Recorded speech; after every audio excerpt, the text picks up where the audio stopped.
dari pertama mereka pacaran pun aku tahu, tapi aku tidak pernah mau show off. Kalau kemarin kejadiannya memang pas banget ketemu, itu aja.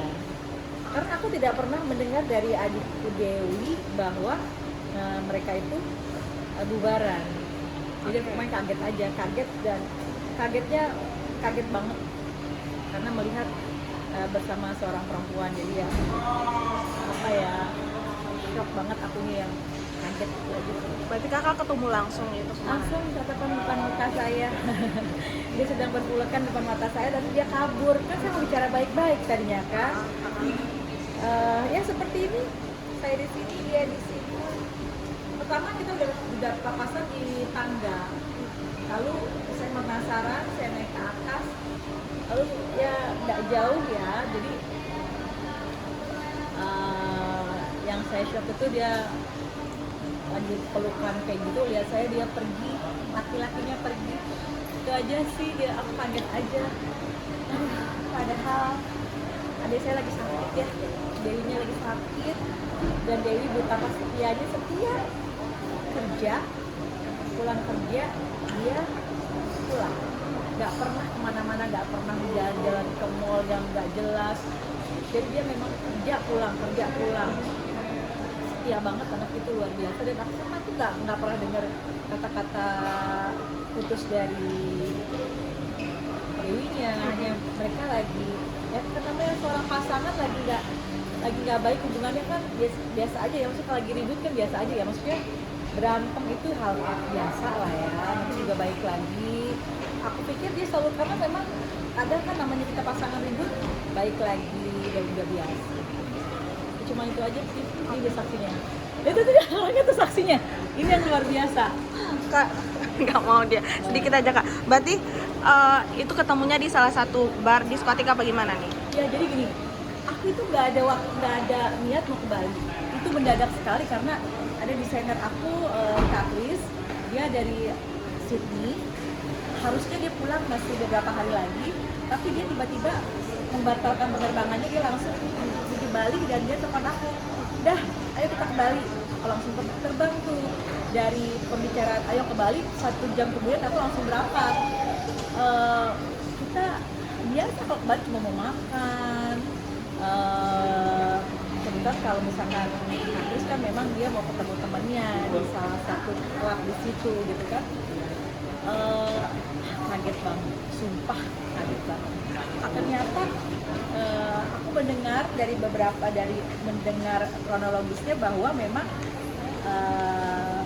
dia itu sudah beberapa hari di situ gitu.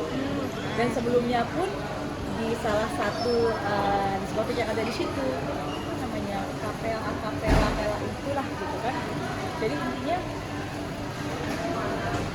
apa ya, kasihan aja karena dia ini lagi sakit atau nggak enak badan, tiba-tiba saya menyaksikan orang yang lagi bersenang-senang. Jadi seperti timpang, ada yang berbahagia di balik penderitaan seorang Dewi. Itu aja sih. Oke. Nah kak, pas ketemu itu kan dia tuh malu ya, kabur atau gimana sih reaksinya dia kak? Kak, adegan pelukannya kasih lihat. Dia tuh lagi pelukan, seorang perempuan, dia peluk dari belakang seperti ini. Dia lagi pelukan seperti itu, lihat saya, langsung kabur. Kalau dia orang baik kan jangan kabur ya, harusnya ngomong baik-baik sama aku. Kak Indah, kan kita kenal, bukan musuhan, sama aku kan gak musuhan. Kak Indah gimana, terus seperti apa, terus kenalin nih siapa gitu kan. Harus seperti itu aja sih. Berarti nggak sempat tegur sapa kak? Nggak Iya, sempat. karena dia kabur-kaburan, maksudnya dia lari-larian kayak gitu. Terus yang kedua kalinya ketika aku ke toilet,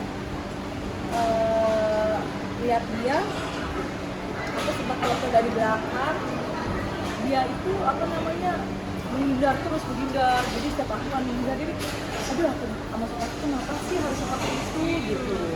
Kenapa dia tidak legowo menegur saya, kok sama saya kan nggak musuhan, sama saya kan baik-baik aja kayak gitu. Oke Indah. Terus setelah kakak menemukan bukti nih kalau kakak juga terkejut kan dengan hal itu, apa yang ada di benak kakak waktu itu kak?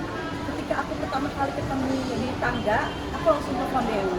Itu pada saat itu jam 1 jam 2 malam.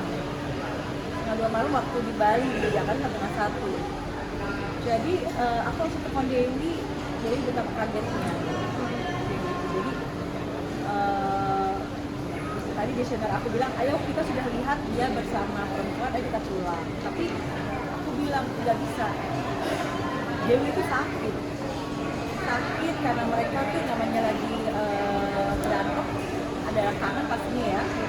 Sakit terus tiba-tiba orang yang dipikirnya lagi senang-senang gitu. Jadi saya harus di sini, saya bukan mau bicara apa, saya cuma mau lihat kebenaran aja. Kenapa seperti itu? Gitu. Kaget banget Mbak. Aduh, kayak apa ya namanya, kayak disambar petir. Berarti setelah kakak kaget itu langsung cerita ke Kak DP? Langsung telepon saya, langsung diangkat karena kenapa saya tahu Dewi itu sakit. Kan sebelumnya itu kan kita kan ada acara di Bandung gitu. Badannya panas, harus disuntik dulu, minum obat. Maksudnya jadi emang bener lagi nggak oke banget gitu. Dan aku berangkat ke Bali pun aku izin sama Dewi, aku izin ya karena mau ketemu sama Kak Kris, desainer aku kan.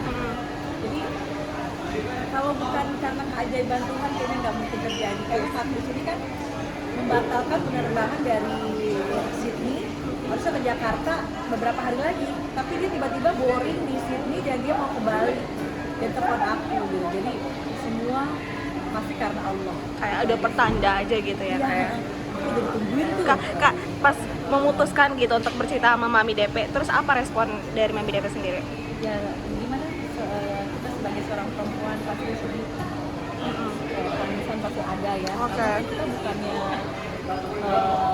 gampang buat ganti pasangan. Pasangan itu kan buat perempuan yang setia itu apa namanya ya?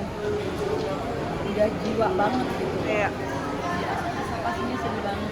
Berarti dia ada perasaan nggak nyangka, kaget, atau emang nggak percaya pas kakak bilang gitu? Apa? Itu nggak nyangka, di luar ekspektasi, di luar karena memang kan mobil motornya si orang ini kan ada di rumah Dewi, kayak gitu. Iya, jadi nggak nyangka aja seperti itu.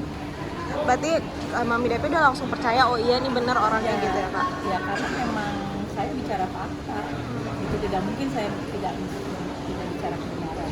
Berarti sempat kakak kirim fotonya juga gitu sama Mami DP?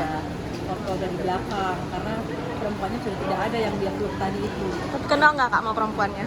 Nggak kenal ya. Saya cuma mau bilang, emang kamu dibilang apa gitu sama laki-lakinya ini gitu. Terus apa langkah selanjutnya Mami DP nih setelah dengar cerita yang kayak begini gitu ya? Sekarang mau ke rumahnya. Iya pastinya masih sakit kayaknya. Oh, berarti kondisi Mami juga lagi enak badan, bener lagi sakit. Ada udah beberapa dokter yang nanganin Dewi, maksudnya waktu itu dokter udah ke rumah, Dewi juga udah ke rumah sakit, masih gak enak badan. Ya mudah-mudahan Allah memberikan kesehatan, menggantinya dengan beri kebaikan gitu kan. Karena ini kan ditunjukin sama Tuhan, ditunjukkan sama Allah. Ya. Terus Kak akhirnya nih kan Mami benar lagi Kak. Terus Mami DP kan sempat mengisyaratkan nih di IG-nya dengan postingnya isyarat kayak putus gitu. Nah, apa sih Kak tanggapannya? Ya kita belum ini kita mau ngobrol. Kita mau ketemu, kita mau ngobrol seperti apa gitu. Dan makanya saya hanya semalam karena darurat menurut saya ya, saya harus pulang. Tadinya kita masih mau ada perjalanan lagi kemana gitu, tapi karena ini darurat saya harus pulang kayak gitu, karena Dewinya benar-benar lagi masih sakit gitu, jadi saya harus lihat dia. Kakak sempat balas juga itu komentar postingannya Mami DP? Iya, pasti saya semangatin karena memang hari-hari saya setiap hari sama dia loh. Dia tuh sakit, saya ada acara di Bandung, sakit, saya yang ibarat kata menguatkan. Saya ada Mamine, ada Mamine yang menguatkan bahwa Dewi bisa kayak gitu. Jadi hari ini pun aku mau ke rumah Dewi untuk menguatkan Dewi bahwa Dewi itu harus semangat. Ini Dewi persik loh. Dia juga sempat bilang ini nih jawaban atas semua istiqomahnya selama ini. Ya karena kita sholat terus. selalu temenin dia di rumah itu sholat sampai kita kadang Dewi sebelum dia siaran langsung pagi-pagi di salah satu TV itu kadang kita masih sholat menunggu subuh, tidur 1 jam 2 jam, lalu kita tahajud sampai subuh loh, bayangkan betapa dianya itu mau tahu jawaban Allah seperti apa. Itu bukan lawan saya, ini bukan untuk bisa sebenarnya temannya Dewi atau lewat orang kayak ya, kok ditunjukinnya lewat saya gitu. Itu aja sih, saya cuma bilang Allah baik banget, Allah luar biasa. Ada perasaan lega kah dengan keputusan mami kayak gitu, atau sedih atau campur aduk apa gimana? Ya, makanya ini aku pengen ketemu, saya pulang lebih cepat karena pastinya kejadian kemarin itu membuat keluarga besar atau semuanya shock. Ya. Yang 200 juta itu konten aja apa gimana? 200 juta? Emang ada uangnya 200 juta? Pesan Kak, pesan buat sang pilot nih apa? Pilot yang mana? Yang itu. Pesannya kalau memang Anda mengklaim tidak kabur dan tidak lari, tapi kenyataannya Anda memang lari. Ketika Anda berpelukan melihat saya, Anda lari. Kalau Anda mengklaim Anda tidak lari, ayo kita lihat CCTV sama-sama ya. Pesan buat Mami Devi buat menguatkan. Dewi itu superstar, diva, cantik, kaya, banyak duit, yang ngantri banyak. Gak pakai hitungan jam, tenang aja. Support buat move on berarti ya? Kenapa? Support buat move on ya? Iya dong, pastinya. Apa namanya? Karena ada pepatah bilang perempuan baik-baik hanya untuk lelaki baik-baik. Ya, kalau yang laki-laki tidak baik-baik cukup untuk perempuan yang tidak baik, itu saja. Thank you Kakak.